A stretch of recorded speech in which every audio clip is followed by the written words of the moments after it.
నమో వెంకటేశాయ. మిమ్మల్ని ఎంతగానో అలరిస్తున్న శుభోదయం కార్యక్రమానికి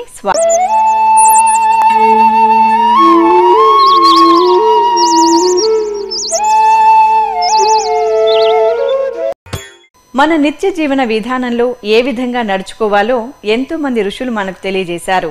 వాటిలో కొన్నింటిని ఈరోజు ఋషివాక్యం ద్వారా తెలుసుకుందాం. శ్రీ వెంకటేశాయ శ్రీనివాసాయ గోవిందాయ నమో నమః. నమో మహద్భ్యో ఋషిభ్యో గురుభ్యో నమః. జలం గురించి భారతీయ సంస్కృతి అనేక రకాల విషయాలను తెలియజేస్తున్నది. జలం లేనిది మానవుడు జీవించలేడు. అందుకే పంచభూతాలు వాటి తత్వాలని భారతీయ ఋషులు బాగా మథనం చేశారు. పృథ్వీభూతం నుంచి ఆకాశభూతం వరకు వీటి అంతరాంతరాల్లో ఏమున్నది, వీటిని ఏ విధంగా వినియోగించుకుంటే మనం ధన్యులమవుతామో ఋషులు స్పష్టంగా తెలియజేశారు.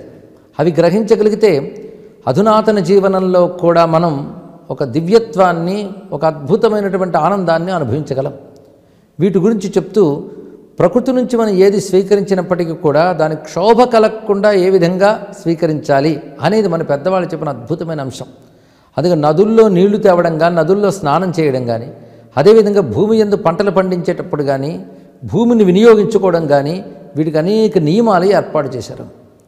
అందుకే ఇష్టానుసారం వృక్షాలను నరికివేయడం, ఇష్టానుసారం మహాపర్వతాల్ని కొండల్ని తొలిచివేసి వాటి రాళ్ల కోసం, వాటితో వ్యాపారం కోసం దుర్మార్గాలు చేయడం ఏదైతే ఉన్నదో దాన్ని మన శాస్త్రంలో అనేక రకాలుగా ఖండించాయి. అందుకు వృక్షాలను ఎలా చూసుకోవాలి, చుట్టూ రాళ్ళను ఎలా చూసుకోవాలి, మట్టిని ఎలా చూసుకోవాలి, అస్మాచమే మృత్తికాచమే అని చెప్పినట్లుగా వీటిని మనం వినియోగించుకునేటప్పుడు కూడాను కొంత పద్ధతి చాలా అవసరం. మానవుడు తన జీవనంలో నాగరికత అభివృద్ధిలో ప్రకృతిని ప్రకృతిగా కాకుండా తనకు అనుకూలంగా మలచుకోవడం అనే విజ్ఞానాన్ని సాధించాడు. కానీ ఆ విజ్ఞానానికి కూడా కొన్ని నియమాలు ఉంటాయి. ఆ నియమాలు తప్పితే క్రమంగా ప్రకృతిలో క్షోభ ఏర్పడుతుంది. ప్రకృతి క్షోభ ఏర్పడి ఉత్పాతాలు కలిగితే ఏ విజ్ఞానము నియంత్రించలేదు. ఇది తెలుసుకోవాల్సినది. అలాంటి మనం అనేకం చూస్తున్నాం. పర్వతాలను దొలిచి వేయడం వల్ల వాతావరణంలో వచ్చిన మార్పులు, అదేవిధంగా అనేకమైనటువంటి సరస్సులు వాటిని కప్పిపెట్టి మన స్వార్థం కోసం వాటిపై నిర్మాణాలు చేయడం వల్ల వచ్చిన ఫలితాలు చూస్తున్నాం. ఒకప్పుడు ఒక ఊరు నిర్వహణకి అవసరమని ఆనాడు పాలకులు అప్పటికున్నటువంటి మన ధర్మశాస్త్రాలను అనుసరించి కొన్ని తటాకాలు, సరస్సులు తవ్వి ఉంచితే వాటిని ఇప్పుడు మన ప్రలోభాల కోసం, మన తాత్కాలిక సౌఖ్యం కోసం కప్పిపెట్టి వాటి మీద భవనాలు నిర్మించడం వల్ల క్రమంగా నగరాలు కూడా కొట్టుకుపోయే ప్రమాదాలు మనం నేడు చూస్తూ ఉన్నాం. వీటికి కారణం అప్పుడు చేసిన తప్పులే. అందుకు ప్రకృతిని ఎలా వినియోగించుకోవాలో తెలుసుకోవాలి. అదేవిధంగా జలముల్లో స్నానం దగ్గర నుంచి కొన్ని సున్నితమైన అంశాలు తెలియజేశారు మనకి.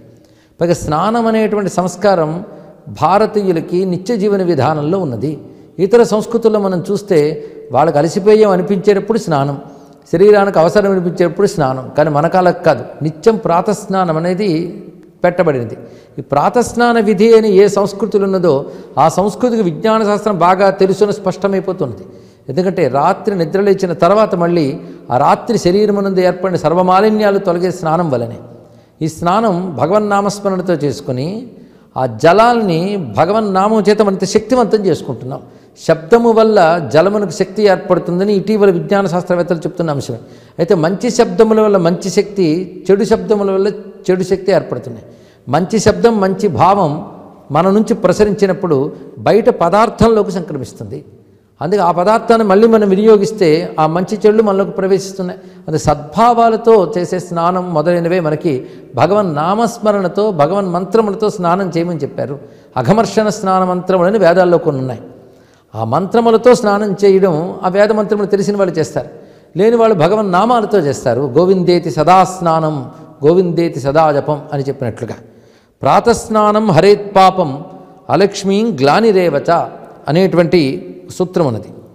అలక్ష్మిని, గ్లానిని ఈ రెండింటినీ కూడా ప్రాతస్నానం తొలగిస్తున్నది. అంటే గ్లాని అంటే అలసట, అంటే గ్లానిమేవచ అలసటని, శారీరకమైనటువంటి ఒక వేదాన్ని తొలగిస్తున్నది ప్రాతస్నానం. అంతేకాదు అలక్ష్మి దరిద్రాన్ని కూడా తొలగిస్తున్నది అని చెప్తున్నారు. అదే ప్రాతస్నానం లక్ష్మీప్రదం అని చెప్తూ. అయితే ఆ జలములను సేవించేటప్పుడు కూడా ఎలా ఉండాలి, దీని గురించి పూర్తి మంత్రం వేదంలో నాప్సు మూత్రపురీ శంకుర్యాత్ న నిష్ఠేవేత్ నా వివసన స్నాయాత్ గుహ్యో వాయేషోగ్ని. ఈ మంత్రం చాలా విశేషమైనది. నా అప్సముత్రపురీషం కుర్యాత్, నీళ్లలో మలమూత్రాలు విడిచిపెట్టరాదు. అదేవిధంగా ఉమ్మి వేయరాదు. వివసన స్నాయాత్న, వస్త్రరహితంగా స్నానం చేయరాదు అని చెప్తున్నారు. ఇవి గ్రహించవలసిన ప్రధానమైనటువంటి అంశములు. పైగా ఉమ్మి వేయరాదు అన్నారు. ఉమ్మి వేయడం అనేది అనాగరికం, అలాంటి కూడదు అని చెప్తున్నారు. దీన్ని బట్టి జలాల్ని ఏ విధంగా మనం వాడుకోవాలో చెప్తున్నారు. ఆ జలముల యందు తీర్థభావం ఉండాలి, దేవతాభావం ఉండాలి. ఇక్కడ ఒక రహస్యమైన వాక్యం. ఎందుకంటే జలాన్ని జాగ్రత్తగా వినియోగించుకోవాలి అనే భావాలు గతంలో చెప్పుకున్నాం. కానీ ఈరోజు చెప్తున్న నూతన అంశం గుహ్యోవా ఏషోగ్ని, ఇది చెప్తున్నారు. ఈ మంత్రం ఉపనిషత్తుల్లో కనబడుతున్నది. ఇక్కడ గుహ్యమైన ఒక అగ్ని దాగి ఉంటుంది అన్నారు. అంటే నీటిలో నిప్పు రహస్యముగా ఉంటుంది, ఇది మాట. రహస్యముగా అంటే నీ మామూలు కంటికి కానీ శరీరానికి కానీ తెలియదు. నిప్పు ముట్టుకున్నప్పుడు వేడిగా ఉంటుంది, అలాగే నీటిలో దిగితే అలా వేడిగా ఉండదు. కానీ గుహ్యంగా నిప్పు ఉంటుంది అని చెప్పడంలో ఉన్న విషయం గ్రహించాలి.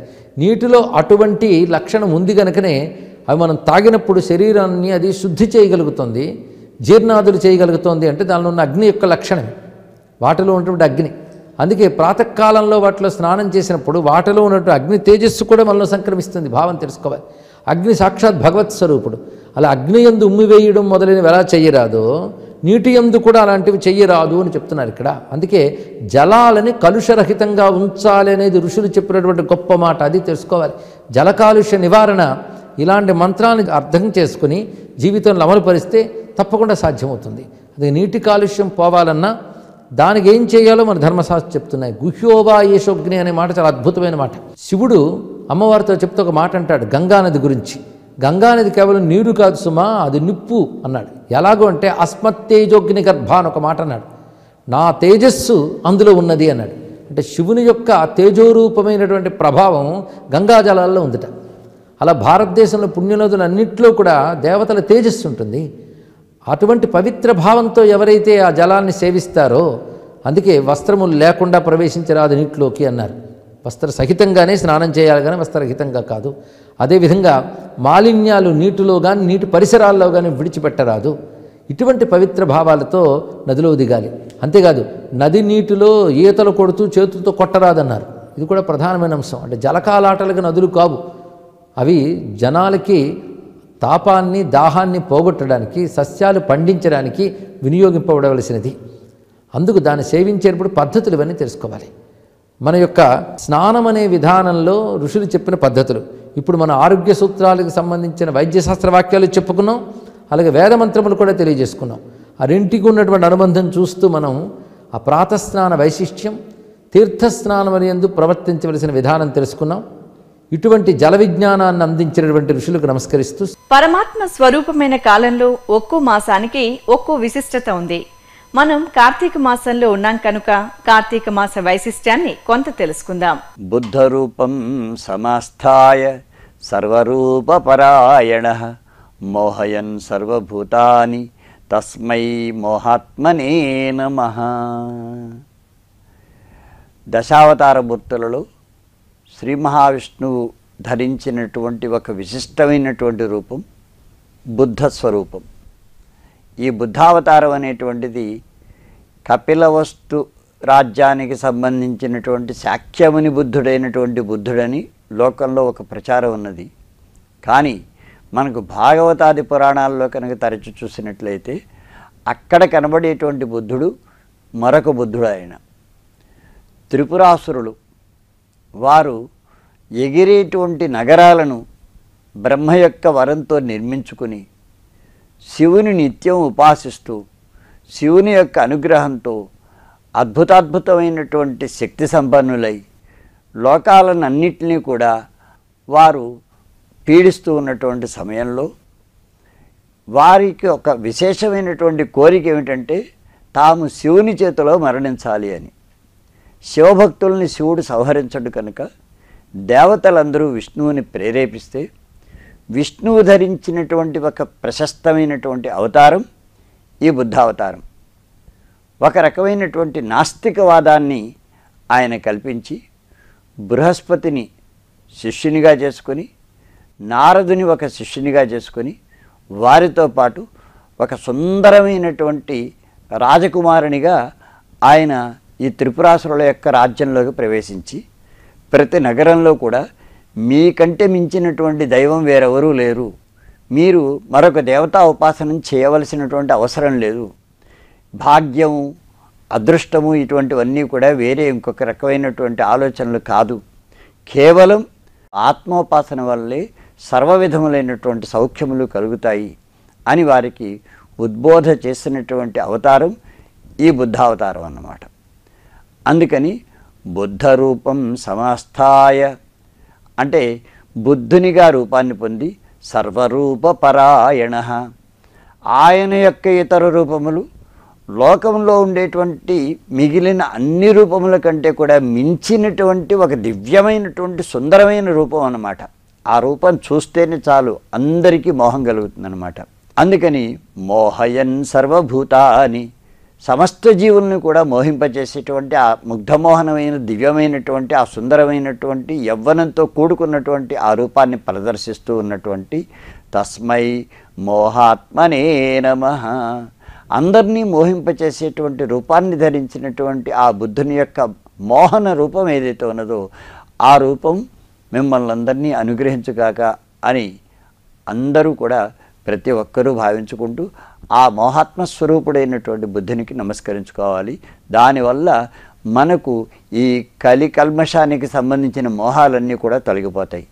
ఇది కార్తీక మాసంలో మనం స్మరించుకోదగినటువంటి బుద్ధావతార స్వరూపం. ఈరోజు తిథి వార నక్షత్రాల విషయాలు తెలుసుకుందాం. ఈరోజు నవంబర్ 30వ తేదీ చాంద్రమాన విలంబినామ సంవత్సర దక్షిణాయన శరదృతువులో కార్తీక మాసంలో కృష్ణపక్షంలో అష్టమి తిథి మఖా నక్షత్రం శుక్రవారం. ఇక్కడ మనకు కొన్ని విశేషాలు ఉన్నాయి. తిథి అష్టమి కనుక ఈ అష్టమి తిథి నాడు మనం శివ సమర్చనం చేసుకోవచ్చు. అలాగే వారం శుక్రవారం కనుక లక్ష్మీ సముపాసనం చేసుకోవచ్చు. శుక్ర సంబంధమైనటువంటి జప తపాదుల్ని మనం ఆచరించుకోవచ్చు. శుక్ర కవచాన్ని పఠించుకోవచ్చు. ఇవి ఈనాటి తిథి వార నక్షత్రాదులకు సంబంధించినటువంటి కొన్ని విశేషాలు.